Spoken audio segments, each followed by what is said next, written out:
Discovery Health has completed a study that looks into the first 3 weeks since the Omicron variant was identified based on data from 211,000 COVID-19 test results.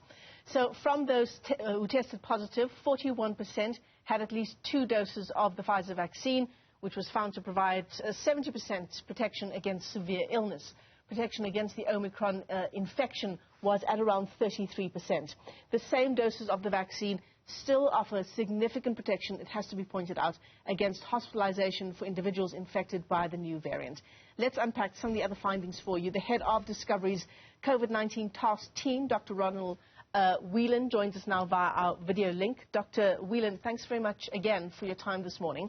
I want to just perhaps begin by pointing out the short time span that this study does cover. You know, what do we keep in mind when we look at the findings from a study that's based on 3 weeks since the discovery of the Omicron variant?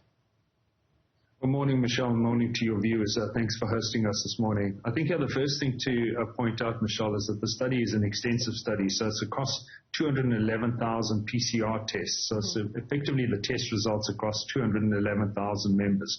That is a significant quantum. When one considers the initial studies for the vaccines and the clinical trials, ran to about 40,000 to 60,000 participants. A sample size of 211,000 is big. Across that sample size of 211,000, about 78,000 of those test results look as if they were related to the Omicron variant. So it is a sizable study. You're right in mentioning that the study is of relatively short duration, so it is in the initial 3 weeks of the Omicron outbreak. But given the size of the sample set, I think we're comfortable with these outputs. It's also important the way we do the study, just out of interest's sake, is it's called a clinical twin study. So what we do is we compare vaccinated populations versus unvaccinated populations, and we look at the outcomes across those populations, both from an infection perspective, an admission perspective, and then high care in ICU. So shall we talk about some of the more specific findings in your study as well? Let's talk about the reinfection risk that you found. For individuals who previously had COVID-19, what was the risk of reinfection with the new variant?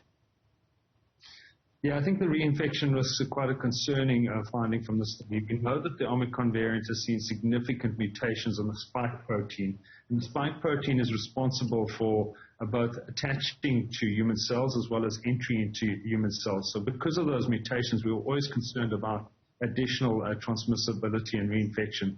What we found on this is that reinfection rates have gone up significantly as a result of Omicron. So prior infection as a result of COVID no longer gives you the protection it did previously. Previously, we were seeing levels of protection of about 70% from prior infection. We're now seeing protection somewhere in the range of 40% against Omicron. So it's a significant reduction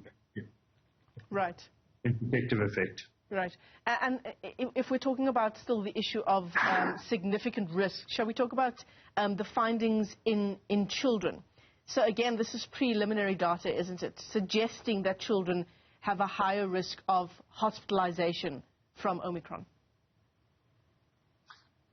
Yeah, exactly. I mean, I think this is important to say that this is very preliminary data on our observations around children. So we are seeing higher infections in children at the moment. We're also seeing slightly higher admission risk in children. But as I say, it's very, very early findings. What we're hearing from our hospital colleagues and our physicians and pediatricians across the network is that pediatricians and doctors are behaving very cautiously in relation to children. So they're admitting quickly as a precaution. So that may be driving the admission risk in children. We must also remember that children in the main across South Africa have not yet been vaccinated. So vaccination is open for children between the ages of 12 and 17.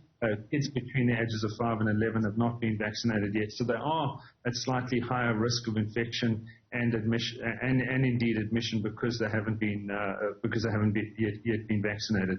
But these are early findings. I think it's also important to point out and to reassure your viewers that the infections we're seeing in kids continue to be generally mild infections. They're generally lasting 3 or 4 days. They're resolving quite well with no additional complications. But we certainly are watching this space closely and will continue to provide guidance as the data emerges. Yeah. So let's stay on the issue of hospital admissions, shall we? I mean, this looks like it's a good news story insofar as hospital admissions for adults is concerned when it comes to the Omicron variant. Quite significantly lower than in other waves? It looks like it's, we call it decoupling from infection. So we are seeing high rates of infection, but relatively low rates of hospitalization, which is an interesting finding. What we are seeing in hospitalization is the majority of hospitalizations, particularly in young members, is still in unvaccinated populations. So about 75% of hospital admissions are in unvaccinated populations.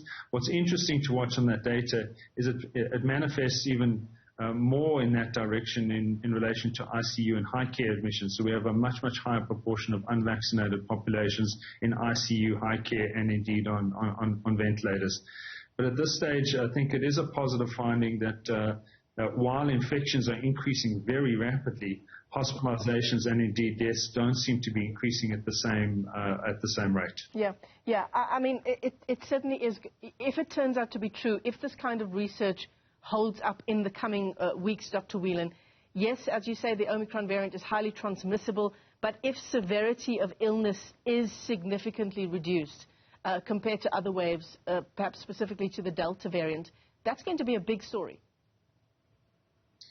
Yes, it will be a very important finding, but I think, as I've mentioned, it is very early days, and one needs to remember that the higher rates of infection, so the more people that are infected, just from a mathematical and statistical perspective, we will end up with more hospitalizations. So, and particularly as South Africa now moves into the holiday season, and we all migrate to different parts of the country, some parts of the country with lesser hospital bed capacity than other parts of the country.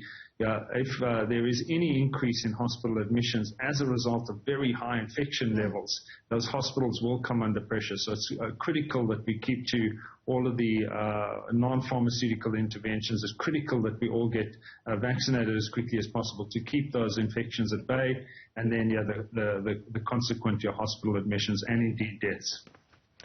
Do you reckon that the coming weeks, specifically this festive season period, is going to be probably one of the big tests insofar as the fourth wave is concerned? Absolutely, Michelle. We've seen a significant outbreak across Gauteng. As Gauteng people start traveling down to coastal areas and other parts of the country, we will certainly see that spread of infection. It's important that we're responsible at this time. We've already seen an uptick in the Western Cape, and we're seeing a significant uptick across KwaZulu-Natal. So those provinces are already seeing spikes in infection levels, and that will likely be added to by travelers. So my appeal is to everyone out there, Discovery members, broader South African citizens, please be responsible over this period. Mask wearing, ventilation, vaccination are very well proven, tried and tested methods for reducing infection levels and then indeed your hospitalization and death. Yeah, absolutely. Some great advice there. Dr. Whelan, before we let you go, this research led by Discovery's clinical research and actuarial teams was conducted over the course of about a month. Is it the kind of research that you will be conducting regularly in the coming weeks as well? Absolutely. So we will continue with the study. You'll know that about 2 months ago we released an initial study on vaccine effectiveness against the Delta variant. This is a continuation of that study. We've now looked at the results across the Omicron variant. What we will do going forward is we will look at the impact of the booster dose against the various variants that are currently in play. We'll know that booster doses will be available in South Africa during the early parts of next year, and we're looking forward to seeing what the impact of booster doses will be. It's likely that the booster doses will further improve the effect of the vaccines in reducing hospitalization, death, and indeed infection. Dr. Ronald Whelan, let me thank you for your time this morning. He's the head of the COVID-19 task team at Discovery Health. Thanks very much indeed for your time.